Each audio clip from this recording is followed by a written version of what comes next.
Hey guys, and this in particular, this is andreasxp, and this is a very specific video that I want to make to help you, Etho, with your last video. So if some of you guys don't know, Etho made his last Minecraft vanilla world video building his tree farm, and well, let's say he had some problems with redstone. It was not working properly, it was overflowing, and I, from my personal side, felt very bad about that and really wanted to help. So this is something. This is a tree farm that I built. It's not complete. It's not a complete tree farm because it doesn't have a leaf crusher. Is a growing mechanism here is really simplified because it's just a command block, but these are not the hard part, those are easy to build. The hard part is to convert this wall of wood into a line of wood going out here, and also prevent the piston here to overflow with wood when it does that. So the video consists of two parts. First part is how I rebuilt the Etho shrinker system, which converts this wall to this line. I think mine works better. It works slower, first of all, but that's not a problem since it takes a while in that farm to grow a tree, but it's much more reliable, and I feel this could be better. But if you don't want to build this, there's a second part of the video which describes the locking mechanism over here. So if you want to see that, just scroll half of the video. But first I will explain this mechanism. Again, saying this again, this converts this wall into this line. Let me show how it works. It works very. It's very simple. Yeah. The redstone may seem kind of difficult, but it's mostly consists out of well-known parts like Etho clock. Just a normal clock, a monostable circuit over here, another one over there, a delay, a big one, so stuff like that. The mechanism is split into parts, the orange one and the blue one. The orange one, okay, first let me describe those pistons. There are two rows of pistons and one more row going diagonally like this. So the first row is going over here, also diagonally, decreasing one by one every time. If you want to convert an array of 5 blocks like this, the first one here needs to be, I believe, 1, 2, 3, 4 blocks tall, then 3 and 2. And another line similar to that over here. It goes 4, 3, 2, 1 block. And another line over there. This converts on not only 5 blocks, but 5, 4, 3, 2, 1, etc. So it's not getting jammed on or anything if a tree turns out to be smaller than expected. And you can also expand this to be for up to 12 blocks, like the maximum amount a piston can push. Okay, so the orange sequence is making sure that all the logs down here, one block of logs, are moved into a line over here. So it does that by activating this row of pistons down here, then this one again, then that one, and like that it's doing four or five times. Four times, yeah. Then the blue sequence is activated, which not only moves these pistons, but whole rows of them over here and over here, after activating these pistons, which move the columns 1 block. So let me recap quickly. The down line is moving. So this column becomes 1 tall, this 2 tall, 3 tall, then 3 tall column, for example, moves down 1 block, then left 1 block, and ends up in the place of this 3 column, which goes into this one, and so on. So the thing repeats itself. how the orange line works. It's very simple. The main part over here is this line over here, which I call the power line. This activates when these pistons push a row forwards. Okay, so with that clear, it goes to an Etho clock containing 6 items in it. This one is not non-sticky, this one is sticky piston. 6 items, which deactivates this torch, which activates this clock.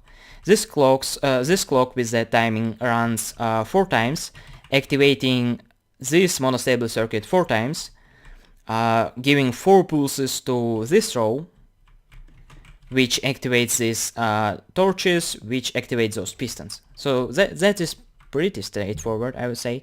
Don't watch to magenta line. Just now. I'll explain about that later. Then the blue line activates. After the clock, it goes through a monostable circuit, so that's only 1 pulse. There are 4 pulses due to this clock, there is only 1 pulse. Go through an array of delays, so this activates later than the orange thing. It inverts, then inverts again. This is necessary for the locking mechanism. You see magenta line there, I'll explain that later. But basically it's the same. Inverter, double inverter. It goes to an elevator, which activates this row, and this row. They are making sure that these pistons are activated. It also activates this thing. This delays 1 tick, and these are all 4 ticks. So this one activates first, pushes all columns of logs 1 block down. Okay. Next, the light blue line pushes them 1 block forwards. With a delay of 4, it's sending it through the wall of logs. That's not necessary, you can just send it over, but for convenience. To this array of pistons, which pushes it 1 block left. So this ends up in the place it wants to be. I think I showed all the timings. They're all 1 over here, 4 here, 4 over here too, 1 over here, 4 and 3 over here, all 4 I believe, yeah, in this array, 2, 1, and these are all comparators. This is running with 4 delay, 4 delay, yeah, 2 delay, 1 delay, I think, yeah, and 4 delay over here too. Great, so that's pretty clear. This system uses more pistons than the Etho one does, but it doesn't use any double extenders, which makes it possible to build this system for 5 block tall, for 6 block tall. For example, if you want spruce wood, this is the system to go with. No, not the other one. I think so, anyways. And now, Etho, scroll to over here. 8 minutes, about 8 minutes in the video. This is where I explain the locking mechanism. Locking mechanism also works pretty simple, but it's a bit more complicated. So let's make sure that this line is full. When a block gets over here, this torch activates this repeater, which activates this repeater, which activates this piston. So in normal situations, this piston just pushes it fast and it's all cool. Let me activate this a bit more. Yeah, see? Okay. Let's do it a bit more so the thing jams. When this piston can't push anything no further, if there's a furnace there, and all logs are replaced because gas didn't destroy them in time, or if it just fills up and there's like 13 blocks over here. Let me show you this.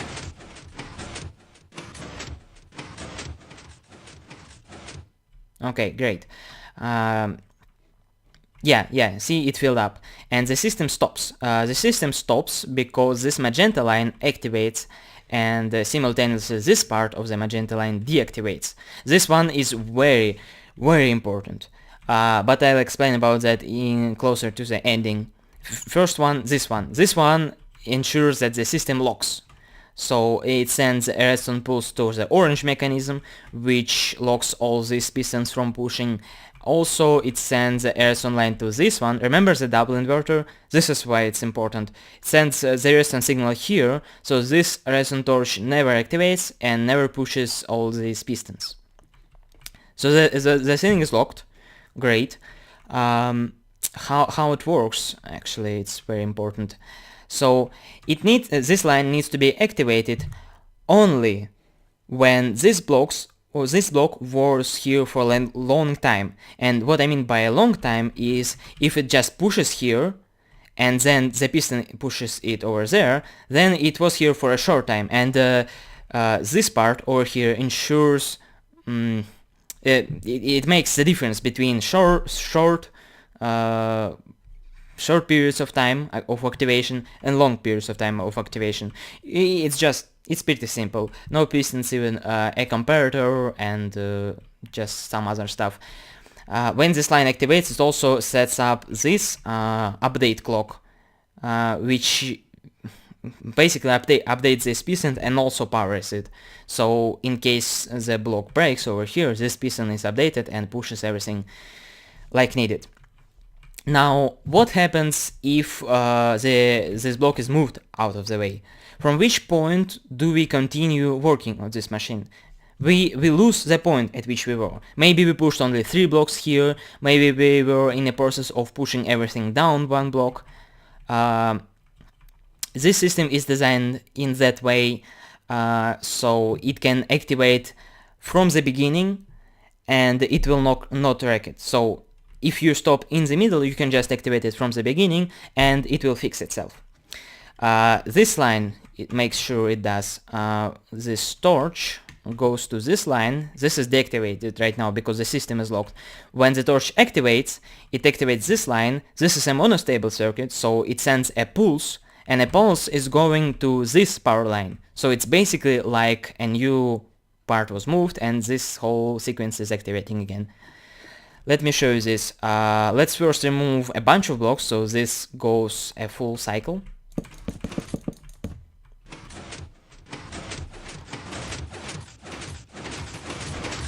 Yeah, basically like before. And okay, we also do need to fill this up. Let's fill this up with, do I have wood? Give me some wood, please. Let's fill this up with blocks.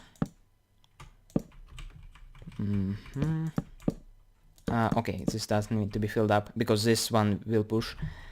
Okay, so it's now in the state it would be normally. Let's lock it again.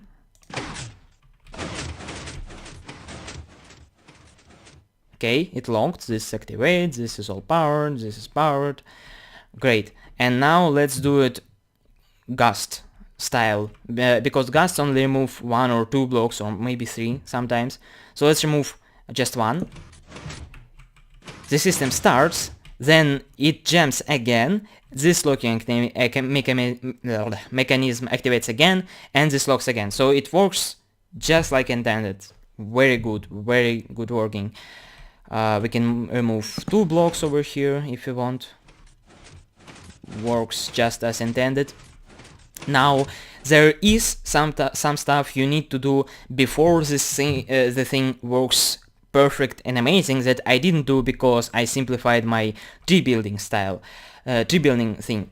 If this locking mechanism activates, it needs to tell these pistons to not push anything, because if they push, they force more wood to this system, which can, well, it can break stuff. So you need to tell those pistons to not activate. Because I'm not having a regular tree farm, I didn't do that, but that's pretty simple. You just need to extend this line towards there.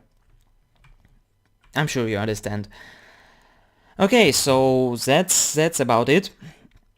It works pretty good, and I think if Etho, if you implement this, everybody will be happy, and I will be happy as well. I include the world download, the schematic download, everything you would ever want in the description. The description, just read it. And one last thing from me personally, after all this is finally explained. If you build this, if you build a part of it, can you please mention me in the video, andreasxp, and my channel, because it really isn't hard for you, and it will be a big help for me and my channel. I'm really struggling here. I think I deserve just a bit more. But anyways, keep up the good work, Etho. Thank you all guys for watching.